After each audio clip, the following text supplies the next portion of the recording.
많은 예비 투자자분들의 장점은 개인이 나을지 법인이 나을지가 사실 가장 중요한 쟁점 중에 하나일 텐데요. 제가 여러 가지 좀 계산해 본 결과 법인이 유리한 경우는 내 개인이 쯤에 법인을 설립하는 게 가장 좋아 보이긴 합니다.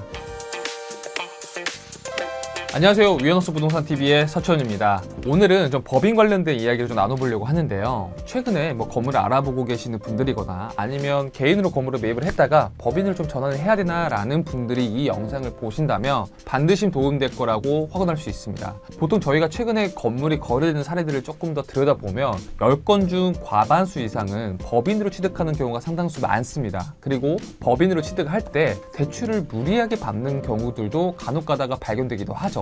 보통 법인과 개인이 구분할 줄 아는 일반적인 사람들이 생각하는 방식들은 법인은 내 돈도 아니고 회사 돈인데 법인으로 취득을 해봤자 나중에 개인으로 현금을 가져올 때 이중과세 문제가 발생하잖아 라는 생각도 하실 수가 있는데요. 이 말도 물론 맞는 말입니다. 이중과세 문제가 반드시 발생을 하죠. 법인은 말 그대로 회사의 돈이고요. 개인의 현금처럼 마음대로 사용하지 못합니다. 행여라도 개인의 현금처럼 마음대로 사용을 했다가는 저희가 TV 속에서도 많이 보죠. 세무조사라는 아주 큰 징벌적인 것도 맞을 수가 있죠. 이렇게 치명적인 단점이 존재하면서도 법인으로 취득하는 이유에 대해서 오늘 한번 이야기를 나눠보려고 하는데요. 우리는 이 법인의 활용도에 대해서 조금 더 깊숙하게 다뤄볼 필요성이 있습니다. 왜냐하면 우리는 건강한 부자가 되기 위해서이죠. 법인을 이용하는 이유는 큰 틀로 3가지 정도가 있는데요. 첫 번째는 사전 증여를 할 수 있다는 게 사실상 가장 큰 장점입니다. 부동산을 취득하고 보유하고 있는 많은 법인들은 대부분 가족법인으로 구성되어 있습니다. 그리고 저희가 TV상에서도 연예인들이 가족법인으로 건물을 샀더라, 팔았더라 이러한 이야기도 상당히 많죠. 가족법인이란 말은 말 그대로 이 주주의 구성 자체가 특수관계인, 즉 가족으로 구성되어 있다는 걸 의미를 하는데요. 전체적인 맥락을 이해하기 위해서는 법인으로 취득하는 과정을 들여다볼 필요성이 있습니다. 첫 번째, 저희가 보통 건물 계약을 할 때 건물을 매입할 당시에는 법인의 예정 대표자가 개인으로 계약금을 지불을 하고요. 그리고 그 계약서 상에 잔금 전 법인을 설립을 해서 명의 변경한다는 특약을 넣죠. 그리고 계약이 완료된 시점부터 잔금 전까지 새롭게 법인을 설립을 해서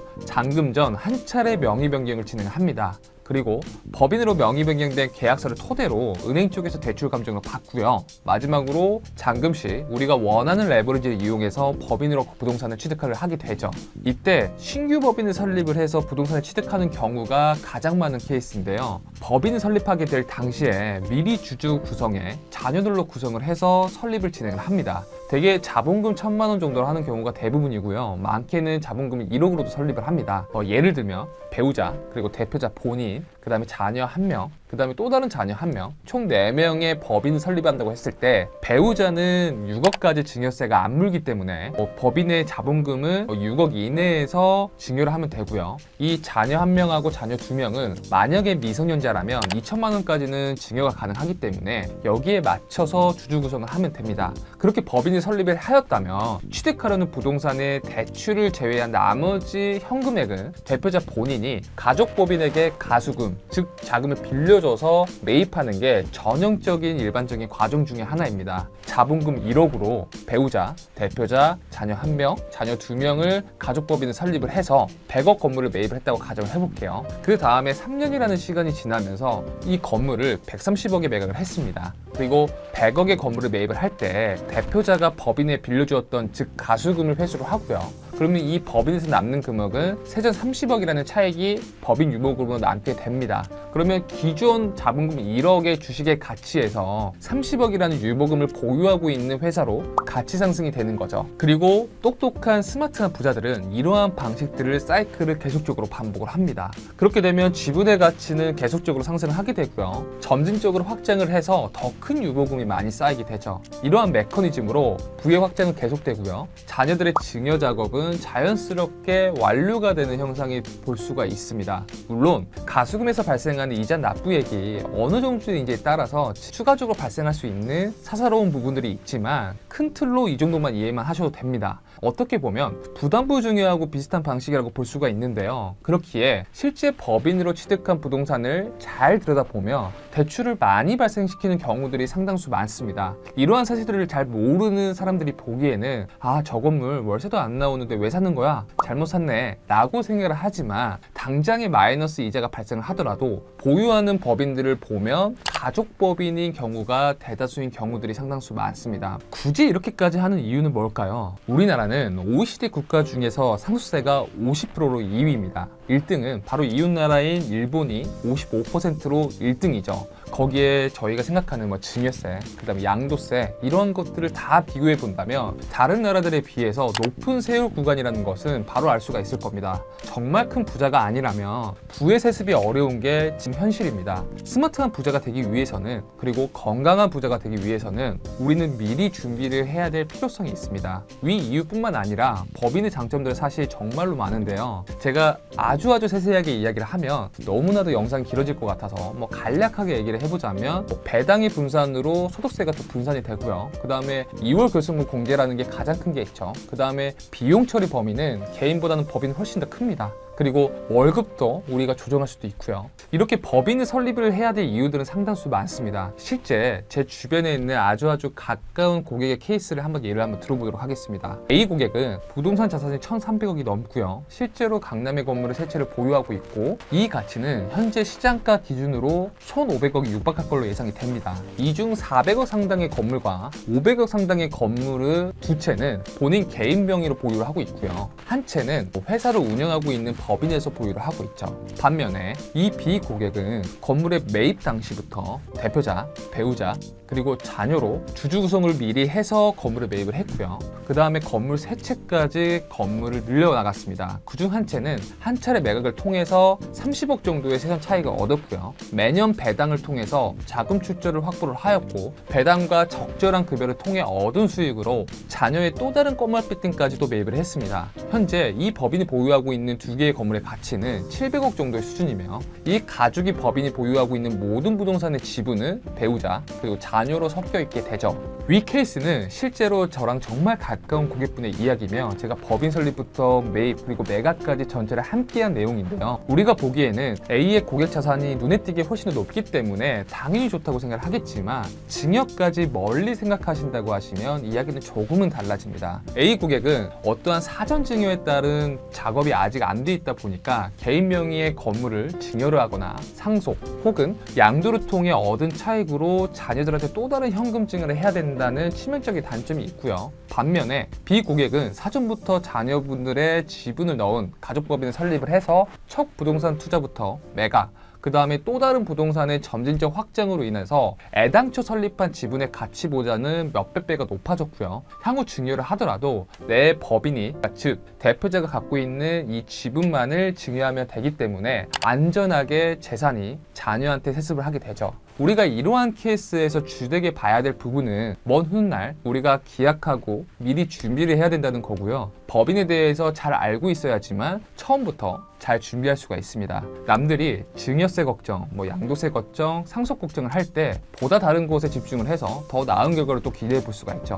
그 다음에 법인을 활용하면 더 좋은 이유에 대한 두 번째 이유는 대출이랑 양도세 절감이라는 게 있습니다. 법인은 개인보다 대출이 더 많이 나오죠. 물론 이 영상을 보고 계시는 분들은 대부분 건물 투자에 잘 알고 계시는 분들이기 때문에 이 사실은 누구나 다 알 거라고 생각을 합니다. 개인은 RTI라는 규제가 있기 때문에 대출이 많이 나오지 않고요.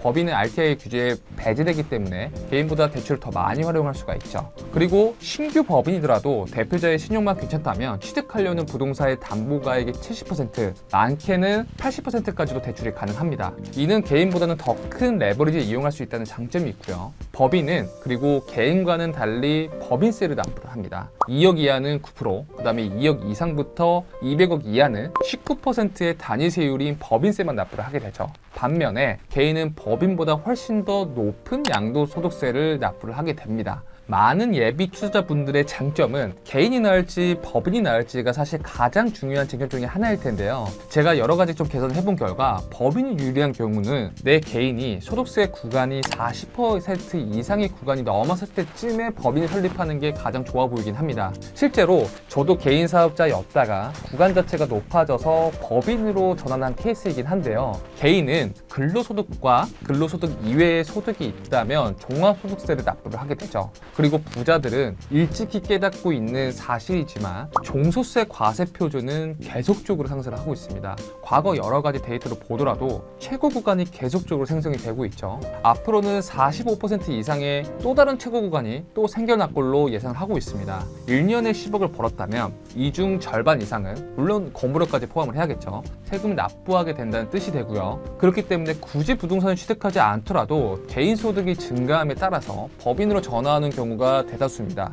정리를 하자면 개인은 종소세 과세 구간이 40%가 넘어서고 근로소득 이외에도 또 다른 소득이 계속적으로 발생을 하고 있다면 법인을 설립을 해서 미리 유보금을 조금 쌓아놔서 이 유보금을 통해서 부동산 투자하는 게 가장 현명하다고 저는 생각을 합니다. 마지막 세 번째는 점진적 확장인데요. 말 그대로 아까 위에서 얘기한 것처럼 개인은 건물을 매각을 하게 되면 양도소득세를 납부를 하게 되죠. 그 다음에 그 양도소득세는 내가 건물을 어느 정도 보유했느냐에 따라서 양도소득세가 달리 산정이 됩니다. 반면에 법인은 내가 건물을 매입을 하자마자 다음 날에 매각을 하더라도 법인세인 단위세율만 납부를 하게 될 수가 있죠. 이 두 가지 차이점에서는 우리는 간단하게 봤을 때는 법인은 이중과세 문제가 발생할 수 있잖아 라고 생각을 하겠지만 역으로 생각을 해봐서 내가 앞으로 살아가면서 계속적인 부동산 투자를 할 거라고 생각을 한다면 기존에 납부했어야 될 개인의 양도소득세를 한 번 더 유예한다는 생각을 한번 바꿔보는 거죠. 그렇게 되면 법인은 법인세 단위세율을 내면서 계속적으로 매입 매각 사이클을 여러 번 돌리다 보면